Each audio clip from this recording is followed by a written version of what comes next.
Please welcome back to the stage, Mark Chase. Good job, Charlie. So this morning, you can see that we've made this transition into the more nuts and bolts of kinds of things, talking about the design, talking about the delivery. And if you think back to the document there in chapter 2, we talk about design, delivery, and science.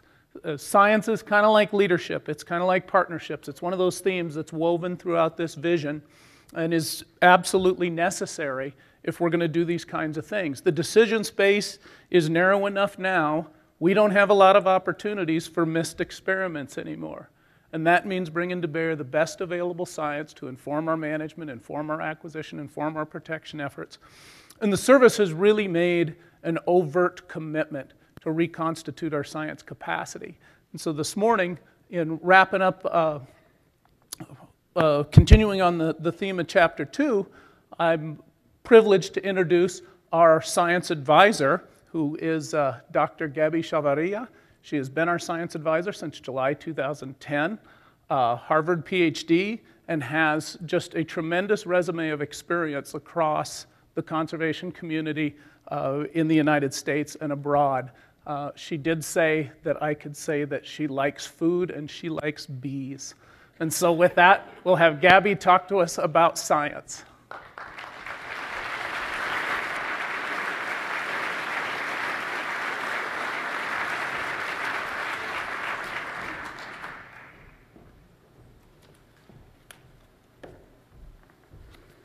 Thank you, Mark. It is a great pleasure and a great honor to be here with you all today. And I am very proud, too, because I am an employee of the U.S. Fish and Wildlife Service.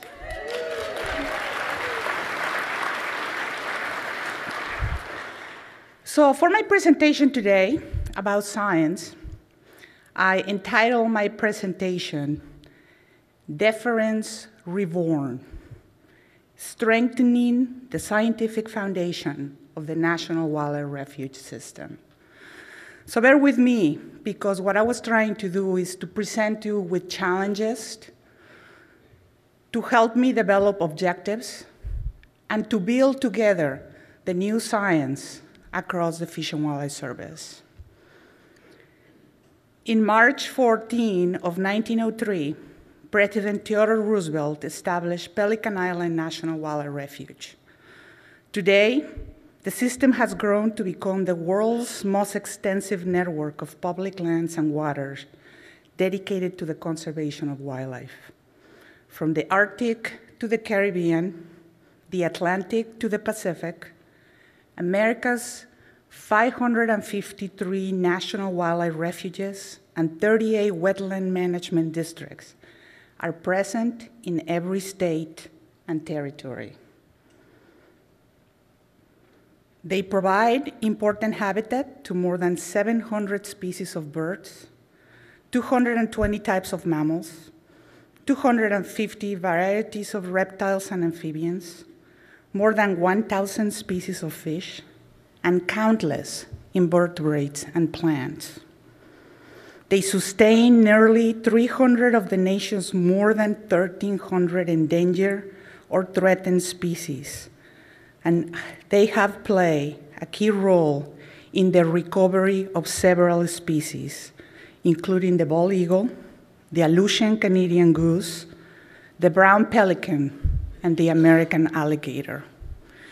And we're here now in Madison to celebrate conserving the future, wildlife refuges, and the next generation. A process and a document that is going to take us into the next generation, not only of the National Wildlife Refuge System, but of the Fish and Wildlife Service. The document, I hope you all have read, is only 30 pages, and it includes 24 recommendations, of which most of them will require the use of the best available science. So I invite you today to read the document and to really provide us feedback in the next 3 days, because it's up to us to take the next steps to develop and implement this great process. So I want to congratulate the whole steering committee, all of the different working groups that have come together to put this document. You should celebrate this remarkable accomplishment. Let's enjoy the moment, because we have done a really great job. There's still a little bit of fine-tuning that we need to do, but it's almost there. But now take a deep breath and get ready for a new challenge. In his paper, Accountability and Quality in an Information Technology Era, are we witnessing the death of deference? Presented at the 71st North American Wildlife and Natural Resources Conference, now Director Dan Ash makes the following observation. As public servants, our ability to succeed is predicated in large measure upon the public's trust in our competence and credibility as professionals. The reward of their trust is deference.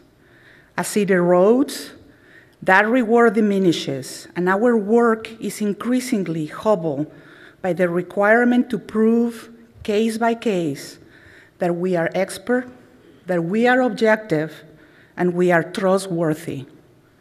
We don't get their deference. As important as this is in the effective dispatch of our daily responsibilities, it is of huge consequence as we consider the legacy that we are preparing to pass along. So what is this deference that Director Ash speaks of? Well, Roger Thesaurus offers a definition that seems most appropriate here. Great respect or high public esteem accorded as a right or as due. Several synonyms commonly used are honor, respect, and regard. Director Ash goes on to explore the effects of modern information technology on the public's deference to the judgments of its public servants and the new challenges that result. However, he also points out that earning and maintaining deference requires that we look at the broad causes of public dissatisfaction with government. This is not an easy task, but a necessary one in order to rebuild a new deference. What will be required? Well, some of the key components are re-emphasis on building technical expertise. And not technical expertise the same way we've been doing business. We need to look at the challenges of tomorrow and the foreseeable future. And we need to train ourselves to address those challenges. We need to manage at the landscape level using the best available science and explicitly link habitat and population objectives. Peer review and laws like the Information Quality Act are helpful tools in this larger effort, but will not rebuild deference by themselves. So how is it then that the National Wildlife Refuge will contribute to the rebuilding of deference for the system, for the service, and the federal government?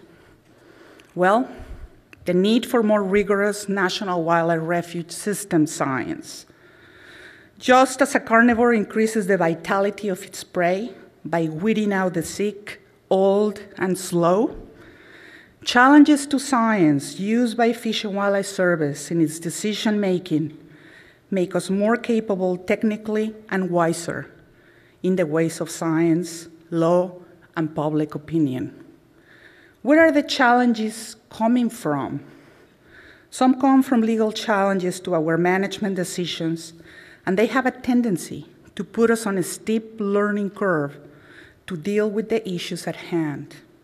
Some come from a tightening budget, where Congress, the Office of Management and Budget, OMB, and the department demand that we demonstrate with a strong scientific foundation that we are spending money appropriated to us in the most effective way possible, and that the results that we predict are actually being realized. Others come from the lack of trust the public has for government to make the right decisions. But the most effective challenge should be from within our own ranks. We must demand the best of ourselves and our colleagues. Our careers must feature constant learning in order to place the Fish and Wildlife Service at the forefront of science, excellence, for land management to protect this conservation legacy called the National Wildlife Refuge System. But aren't we already the best? Can we really do better? The answer is yes to both questions. The first place we can all improve is to become better critical thinkers. We need to establish objectives for our management that are scientifically supported in a strong and defensible way. We need to be able to explain succinctly why our objectives are appropriate and how their achievement contributes to the health of important ecosystems, as well as be conversant in the science that supports these objectives. This is not a task to farm out to the refuge biologists, but a topic that the refuge manager, project leader, zone supervisor, ARD for refuges should all well be versed in. Then we need to be able to use that best science to achieve our management objectives. Obviously, achieving an objective on a refuge or within the National Wildlife Refuge System must consider more than science, but we should always be able to explain the science that supports our decisions and take measures to assure that the science is excellent. What other actions can the National Wildlife Refuge System take to improve its scientific foundation? Besides increasing the training in and practice of critical thinking, the refuge system needs to become more forthcoming about its decision-making and the information that supports those decisions. For example, the Information Quality Act provides a mechanism whereby the public can challenge information use by federal agencies to make important decisions and directs that federal agencies seek peer review of information that is influential in those important decisions. The Fish and Wildlife Service reports annually to the department and to the Office of Management and Budget on the number and titles of pieces of information, such as documents, models, rulemakings, etc., that it judged influential and had peer review. Since fiscal year 2003, the National Wildlife Refuge System is the only resource program in the Fish and Wildlife Service that has never reported any influential information worthy of peer review. A skeptic might ask, therefore, does the National Wildlife Refuge System ever make an important natural resource decision? If it does it ever use scientific basis for that decision? Looking at the statistics might lead a cynic to think the refuge system either isn't very important or it is hiding something. I don't happen to think either is the case, but our level of scientific accountability must be higher in these times of increased expectations of scientific excellence in the Fish and Wildlife Service. And I'll invite you all tomorrow during the poster session, Science in the National Wildlife Refuge System, where you will get a little taste, only 100 posters, profiling and highlighting the great science that we're doing in the National Wildlife Refuge System. Recently, the Department of Interior developed and approved our departmental manual on scientific integrity. One of our own, Ralph Morgenweg, was actively involved in the process and became the first Department of Interior scientific integrity officer. We then asked Rick Coleman, Chief of Refuges for Region 6, to become the Fish and Wildlife Service Science Integrity Officer. The manual sets up standards and guidelines that we think are very important as we continue to build our science strengths. The care, feeding, and promotion of science excellence is a responsibility that has been given to the Office of the Science Advisor. But to succeed, achieve the science vision, we need the understanding, support, and involvement of all of the employees of the Fish and Wildlife Service. My collegial challenge to you, then, is to move away from the don't rest on the accomplishments of the past. Let's rise to the challenge of climate change, human population growth, habitat fragmentation, and other resources issues that we are facing tomorrow and in the foreseeable future. Let's broaden the use of peer review in the National Wildlife Refuge System information to increase confidence in our use and interpretation of scientific literature. Let's publish advances in land management developed by the refuge system in the scientific literature. Let's emphasize the use of science to support management decisions with all levels of the National Wildlife Refuge System management hierarchy, well-versed in the scientific foundations of those decisions. I would like to offer the Office of the Science Advisor and the Science Application Programs to help and support in any way we can the National Wildlife Refuge System to move in the direction of increased expectations of scientific excellence.